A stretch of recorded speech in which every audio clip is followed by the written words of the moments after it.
안녕하세요, 여러분. 저는 블루예요. 만나서 반가워요. 저는 한국어 공부한 지 벌써 6년쯤 됐는데 선생님과 수업도 한두 번 들었지만 대부분 독학으로 한국어를 배워요. 한국어 공부하기 시작할 때 사실은 그냥 이거 취미인 것 같아서 수업에 돈을 쓰고 싶지 않기 때문에 혼자서 인터넷으로 무료 학습지를 썼어요. 요즘에는 또 학습지를 무료로 쓸 수 있어서 여러분에게 유용한 웹사이트와 유튜브 채널을 보여주고 싶어요. 그래서 이렇게 이 영상을 찍고 있어요. 솔직히 말하면 제 한국어 수준이 좀 높아지 않고 저도 한국어를 계속 열심히 공부하겠어요. 그 이후로 말할 때 실수를 했으면 미안해요. 그리고 또 사람들이 이해할 수 있게 지금부터 영어로 말할 거예요. So, I will start speaking in English now because it will be just easier this way, especially if you're on a beginner level and you might, not really want to be reading subtitles and stuff. So, yeah. But anyway, so just to sum it up what I was saying in Korean, I have been basically studying Korean kind of like again as like a hobby for around 6 years. And since in the very beginning it was just a hobby, and I never really thought I would take it more seriously when I first started. Um, I just really did not want to spend money on buying like textbooks, which are, let's be honest, are really, really expensive. So I really tried my best to use resources that I could just simply use for free. And fortunately, nowadays, I feel like I was able to find even more stuff than when I personally started. And I just really wanted to let you guys know about the resources that I actually use, and I still feel like that it could be really beneficial for you if you're self-studying Korean and do not want to spend that much money on it. Let it be because you're like me and thinking how I was thinking, and because you don't take it that seriously, so you don't want to spend money on it that you could be spending on, I don't know, on delicious food or whatever else, or you simply just cannot afford it. So yeah, now let me tell you about all the free resources that I use. So, first of all, I'm gonna be mentioning two websites that I think are really useful. The first website that I would like to mention is howtostudykorean.com. I personally did not use this website, to be completely honest with you all, when I first started studying Korean.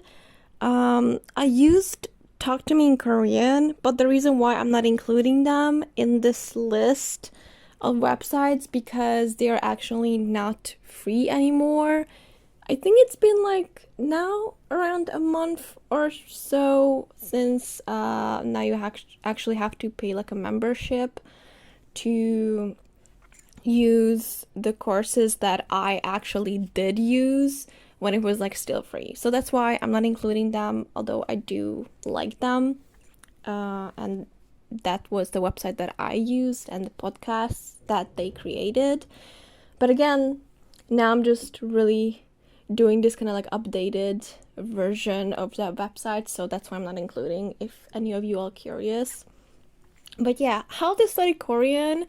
As I said, I did not use this at the beginning of my studies, but it's really good. And sometimes when I had trouble with like really trying to understand some certain grammar points, grammar that I found hard to really use. I usually first I just went to YouTube, which I will talk more about a bit later. But sometimes when I did just, try to search for the grammar point in like Google, this website came up and I found it, and I think it's also like really good. Not only for people who are beginner level, but they also have like grammar explanations and stuff on intermediate level as well, which I used those and I went through those. I do really like it. They really just truly give you really good vocab list and just explanation of grammar points. Although what I would like to say is sometimes when they try to explain grammar points, they compare like how it is or in English grammar and all, and obviously it makes sense, and I think a lot of you gonna be like, what are you saying right now? Obviously that's the case, but I'm just saying this, that if you're like me whose first language is not English, you're gonna be like, it doesn't make me understand this grammar point easier in Korean if you're comparing it to the English grammar, or I don't know, like how it's like completely opposite in English. Because I'm like, okay, that's fine. Okay, so just, heads up. Most of you are probably native English speakers, so you will not have a problem with it, and you will probably even like it a lot more. So there you go. But if you're like me, then there's a case that you still not gonna get it if you try to understand it like that. So yeah, but anyway, more most of the time you can still understand it pretty well, and yeah, it's just really nice. They also have like a membership, I think, which allows you to access more stuff that they provide, but that is paid, I'm pretty sure. So yeah, but again, they do have a lot of really good courses that you can access for completely free, so that's why I'm mentioning them. But yeah, so the next website that I'm gonna be mentioning or recommending is actually Sejong, the Sejong Institute website, or Nuri Sejong.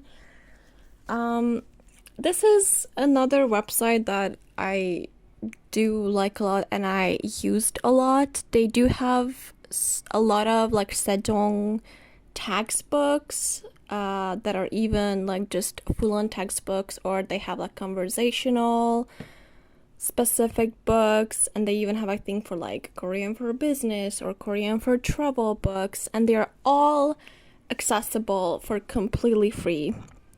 So I do recommend it.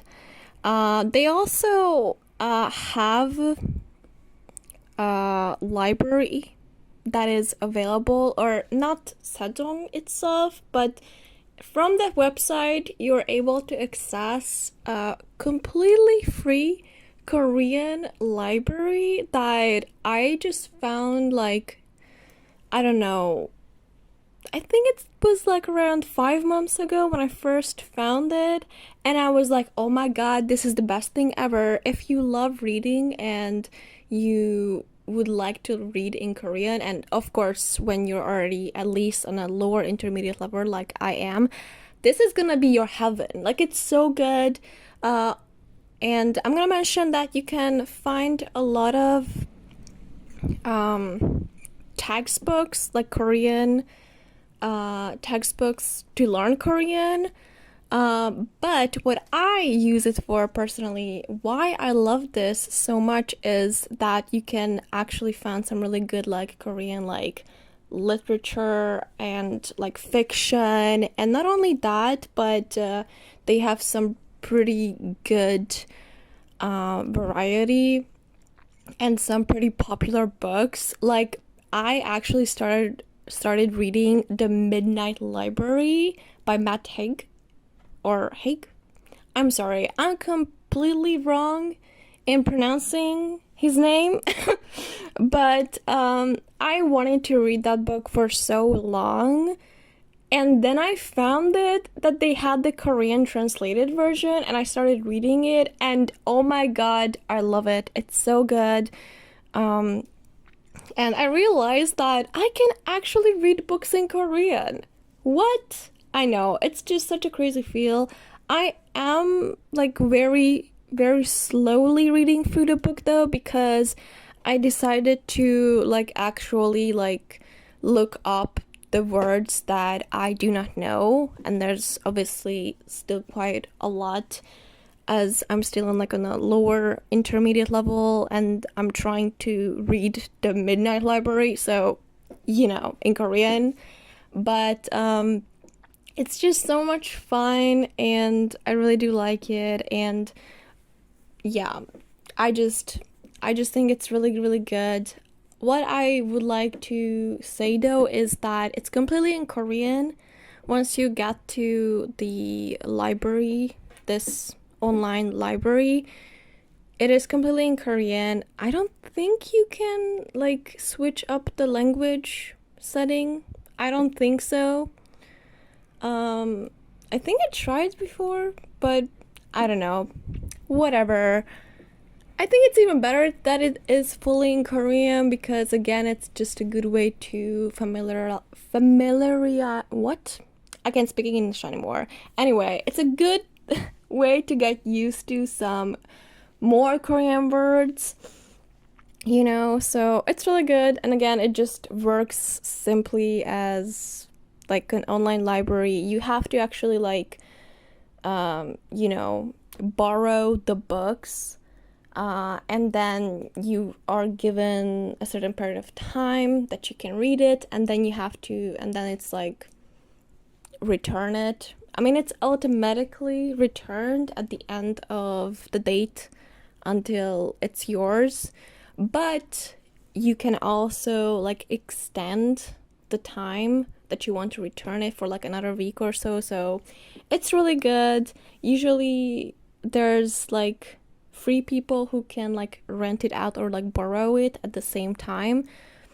And if it's all rented out or free spots, you can also just kind of let them know that you're waiting for the book.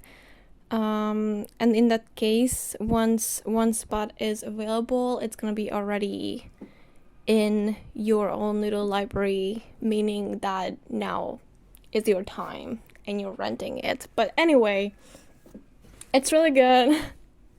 I really do recommend it. I also rented out another book which was like travel specific, like all the places to travel in Korea. I think it was also this part that was based on like MBTI and stuff, so it was really interesting. And I do like travel related topics, so it's just really nice. And there was a bunch of like recommendations of different places that you could visit in Korea.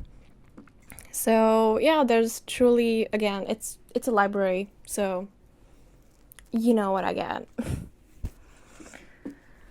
The next big topic is applications.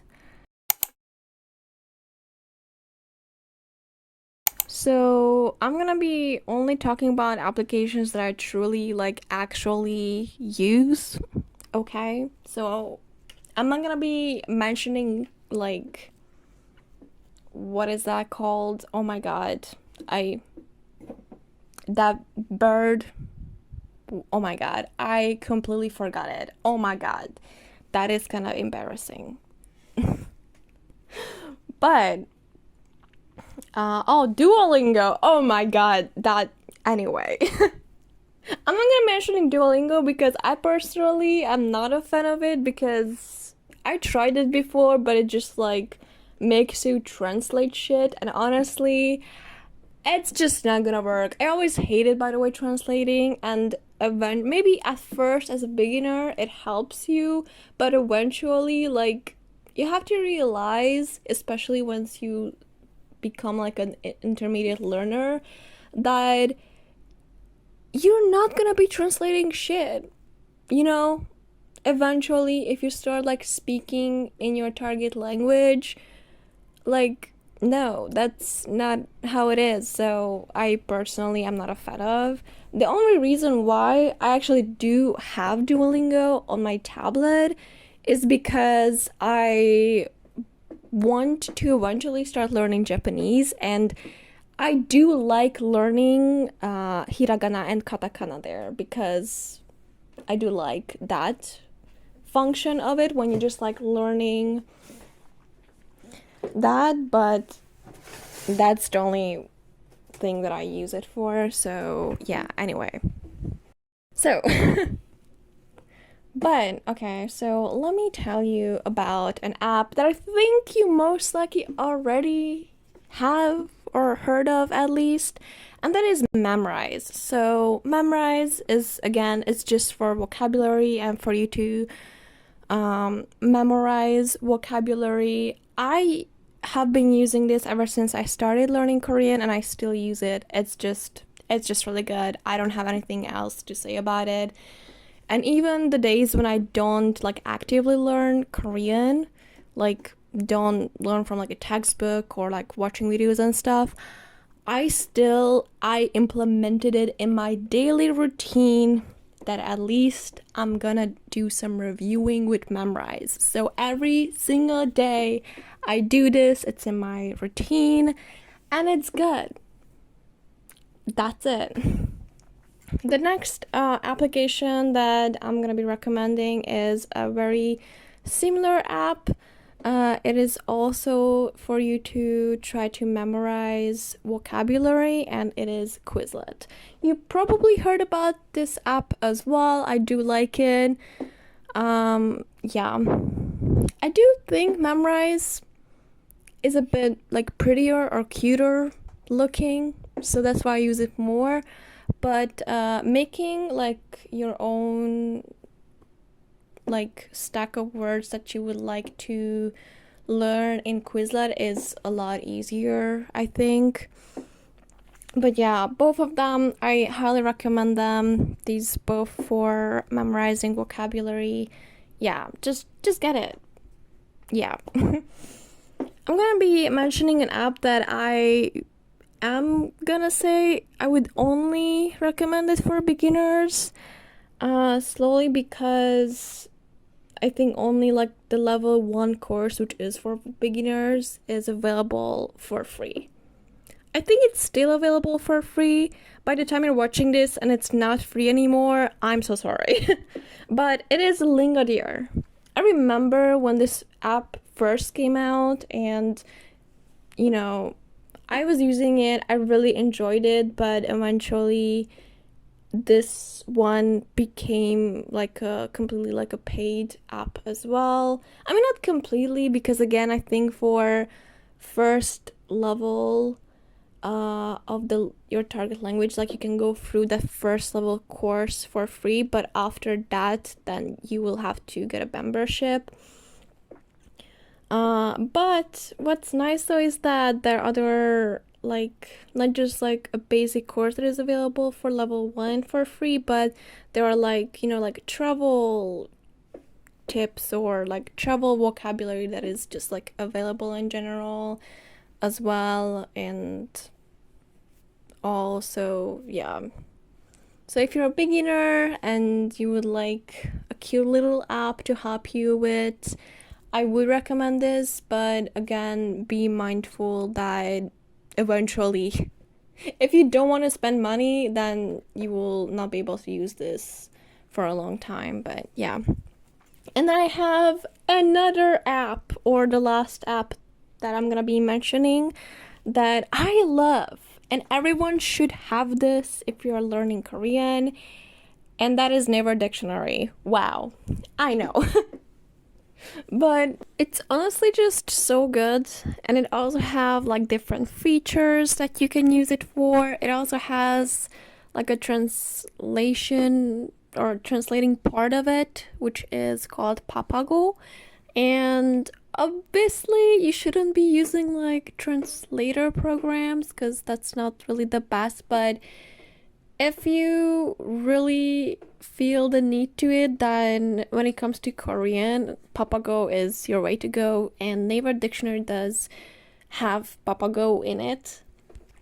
And also, just really good when it comes to giving examples that are like actually used in real life Korean conversations.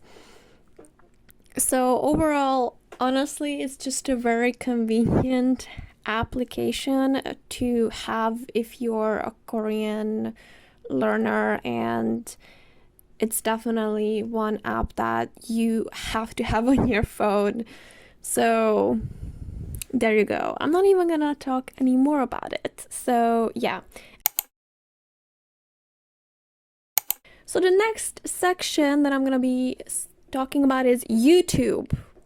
So honestly, YouTube is your best friend when it comes to free resources to study Korean. There are so many really great channels that has many Korean podcasts and grammar explanation videos. My personal favorites are actually from native Korean speakers, and they're just the absolute best. I just like it. Also, I really like just learning Korean in Korean. So it always adds so much more to it. And yeah, so there are actually a couple of channels that I really like. So I'm gonna let you guys know about them, but there are so many more, and they're just honestly truly just great.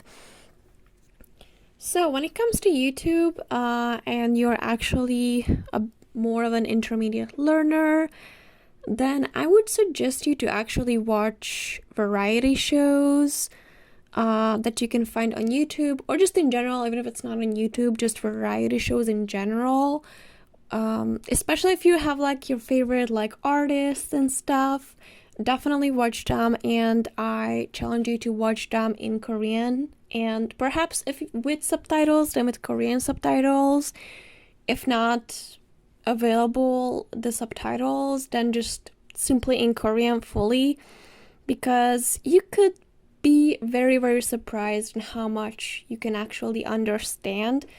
I do know that at first it can be very intimidating, but it's so good. Like I remember watching Running Man episode, which is like more than an hour long. So the first time it was very intimidating for me, but I realized that I actually understand the first time I was watching it, like 80 to 85% of the whole show, and that is crazy to me. But yeah. Another thing that I could also be recommending is actually just watching simply dramas, but I would again suggest you to watch it with Korean subtitles, and also be aware that the dialogue might not reflect real life Korean conversations perfectly, because at the end of it, it is a drama, but I would still recommend it.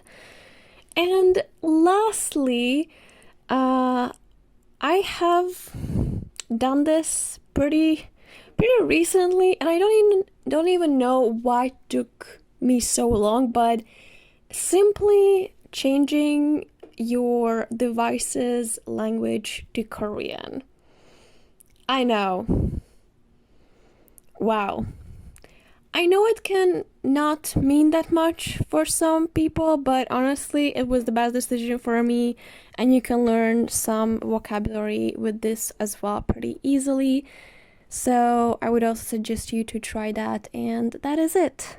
I hope this video was very useful to you guys, and also please leave a comment down below if you have a resource that is free to learn Korean with that I didn't mention in this video that you personally find really useful, or perhaps if you tried any of these resources that I mentioned and it was very good for you.